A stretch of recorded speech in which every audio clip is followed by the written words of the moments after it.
Well, Kaylee just sent me a 4-page document in all purple called Packers Manifesto, A Story of Fraud, authored by Queen Kaylee, narrated by Tom Grossi. The Green Bay Packers are seen by many as one of, if not the most storied franchises in not just the entire NFL, but all of professional sports. But I am here today to set the record straight. Not only have you all been fed lies by the crooked lamestream media, but the Packers aren't even close to being a top 3 team in their division, historically and presently.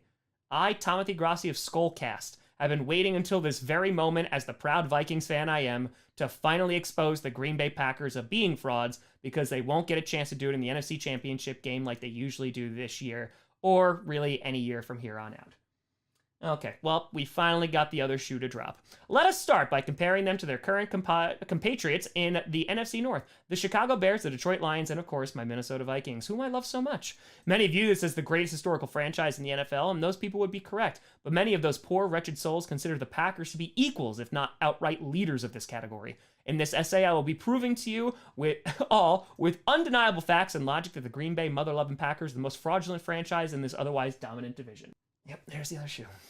All right, decent thesis, using you, though, and stating what you're going to do in the paper. It's fine. Just allow for us to begin at the tale of why the Bears of Chicago are better than the Green Bay Packers with Mr. Everything, Papa Bear Hallis himself. Let me take you back to the very start of the NFL. The fraudulent Green Bay Packers, even in their infancy, have been caught cheating, this time by illegally using collegiate athletes to attempt to win games, because we all know that actual Packers players never can. After the NFL found this out, the Packers were completely removed from the NFL, but in 1922, in a moment of weakness that would haunt everyone for the remainder of all time, George Halas pushed for the Green Bay Packers to be let back into the league. This is going to be terrible. If it was not for the great Bears legend, there would be no Packers. Perhaps the worst move of his career, and without it, these frauds wouldn't exist. In the 1950s, old George pulled the greatest prank known to man. As the NFL looked at City Stadium, the old Packers Stadium, they began to question if the Packers were even a viable franchise. Even in 2022, the answer is still no. This is very kind. In 1956, Papa Bear Hallis spoke passionately at a rally while holding his true motives close to his chest about how the Packers were both a valuable member of the NFL and that the Packers should also raise funds to construct a new stadium. With his passion, Hallis tricked everyone into keeping the Packers in the NFL once again, this time also fooling them into constructing a landfill with gridiron markings while also misleading them into calling it after Curly Lambeau, the old school fraud himself. This is hurting my soul. This is hurting my soul. And to continue to further make it look like the dumpster of a franchise was viable, he even allowed for Vince Lombardi to drag this kicking and screaming beer brat, I hope you appreciate this double doink entendre, to semi-relevance. Relevance, excuse me. Because even in their Packers' best years, it's only because the Bears allow them to be good. Yep. Thanks so much, Kaylee. Thank you. This was not worth the week of kindness. It was not. This is offensive. Furthermore, let us not forget who the greatest team in the NFL history is. It is not the 2007 Patriots, or the 2022 Eagles, or the 72 Dolphins, or the LMAO 1996 Pack-a-Muppers. No, it's of course the 1985 Chicago Bears and that 46 defense. Did you know the Packers were held to 8.5 points per game against the Bears that season? 8.5. 85. It's like a Palomino. Maybe I'm crazy, or maybe I'm finally sane.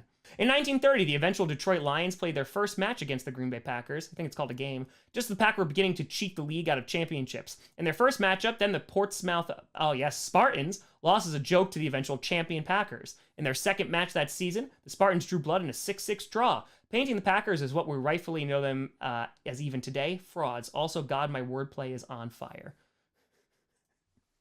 And okay, the Packers have more championships and may have more Hall of Famers and may have more wins in the series than the Lions. But who has the longest win streak in this matchup? The Lions. Who has the active win streak? L Lions. Who's going to whoop the sorry-ass Packers in January on the way to the playoffs? One Pride, because the Packers are the idealization of what Brits think of the NFL. Lazy, overpaid bums who sit around for 4 hours with 7 seconds of action, maybe 3 times in the entire Snorefest, while guzzling watered-down beer and eating the most abhorrent, greasy foods. Best defensive player, oh, you know, it's Ndamukong Suh. And those players probably deserve being stomped on or kicked in the nads. That's football, John. Oh, sorry, we live in a world where you have to gently lay QBs to bed to sack them. That's what's wrong with this country today. You may point to inflation or political divides or climate change, but no. What's wrong today is that defensive players can't play football and the Packers still exist. with their stupid chant and dumb foam cheeseheads that take up way too much space in their luggage. Also, Honolulu blue is superior color to that ugly, ugly green. There's a reason why Detroit is holding the draft in 2 years, because even with all of its issues the last some odd years, it's still less of a dump than northern Wisconsin. The Bay isn't even green. What kind of false advertising is that? And shall we move on to the best team in the division, the one that stole my heart so long ago? Maybe before I spiel about the Vikings, I should address the US Bank Stadium-sized elefante in the room. All this Packers stuff, the hats behind me, the Packcast logo, the emojis in the chat, and heck, even Harold. It's been a front for how I feel, for who I really am. You know there's a reason why Tome is the personification of love, because deep down, I always knew that they were the team that I was always meant to be with. And I may be alienating a lot of you here in this stream, but I, Tom Grossi, I thought it was Tom Grossi, am a Vikings fan, but I'm still a streamer with a heart of purple and gold. I'm still the same person I've always been. What team I love will never change that. My parents raised me to be strong and confident, and I don't want to hide who I am anymore. I'm a Vikings fan, and I know this may come as a shock to you, but this is my truth. I know you may still see me as a tiny streamer, but I'm a man now, and I know my own heart. Oh my god, this is so bad. This is so bad. With that finally off my bare but iced out chest, we get to the best proof of Green Bay being packed up like the frauds they are. The NFC North leading Minnesota Vikings. Technically, they won the North today. We could just watch Week 1 on repeat and it would suffice, but I feel like I really have to dig deep. I could talk about the past, but I'm not a Packers fan with nothing but long-distance memories of success.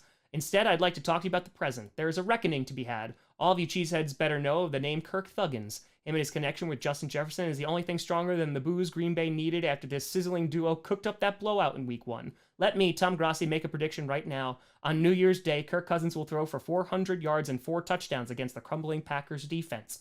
Also, I haven't even gotten to Dalvin Cook yet. You see what happens when you let your running back actually, run? I mean, that's really fair. Also, let's talk about Brett Favre, since Packer fans always love bringing up his Super Bowl ring. That ring is about as legitimate as his funds for that volleyball court. As bad as his cock-up was against the Saints, at least, oh wait, that was the Jets. Still, we've collectively decided his time here never happened, and he definitely was a perfect fit for the Packers. Frauds go together like birds of a feather right into US Bank Stadium. Oh, by the way, do you know how many Super Bowls the Packers have been to since 1969? Only a measly 2. That's not true. That's not true. They went to Super Bowl 32. So they went to 31, 32, and 45. That's how many Jared Goff will have been to after he does what Rodgers keeps failing to do, and that's win the NFC Championship game. You shut up with your fact-checking. Yep, there's Kaylee. Do you know how many the Vikings have been to then? 4. How many did they win? Clear proof the Vikings are twice the team the Packers are. Well, again, 3 and 4. A quarter better, maybe. Also, that landfill of gridiron markings has nothing on the glass beauty that is US Bank Stadium. Birds aren't the only thing that run into the wall there. So do the Packers and their hopes and dreams. And if you're still here and want to support Friends of Animals, please drop a big old skull in the chat. Oh, I hate this so much. And let us not forget the Vikings came back down 33-0. You wrote this today for the largest comeback in NFL history. Today is truly a great day for both me and Kaylee as we both celebrate this day for years and years to come. But before I go, I'd like to give a quick shout out to the Tampa Bay Buccaneers, formerly of the NFC Central Division. Because not only are they the more superior Bucs than the also fraudulent NBA team in Wisconsin, but they also have twice as many Super Bowl rings and appearances in the 21st century than Green Bay. So I suppose they too are twice the NFL franchise than the Packers, plus their stadium has a big-ass ship and cannon, and what does the Packers stadium have? Drunk fans in a stupor who have been hoodwinked into a scam where they pay money to own the smallest market team out of all the big 4 markets. And even with their last 2 starting QBs being Jameis Winston and Tom Brady, they still have more respectable string of starting QBs than Brett Favre and Q Aaron Rodgers. Oh, there's one more paragraph. There's one more paragraph. So to summarize, Bears literally own the Packers. Lions, despite everything, are going to run circles around Green Bay for the next 2 decades, and the Vikings are such a superior franchise in really just about every way possible. So much so that I love them so much. I love the Vikings almost as much as I love Golden Tate. And if you too love Vikings and Golden Tate, please consider donating to Friends of Animals. It would really make my day, almost as much as seeing Joe Barry refuse to cover Justin Jefferson.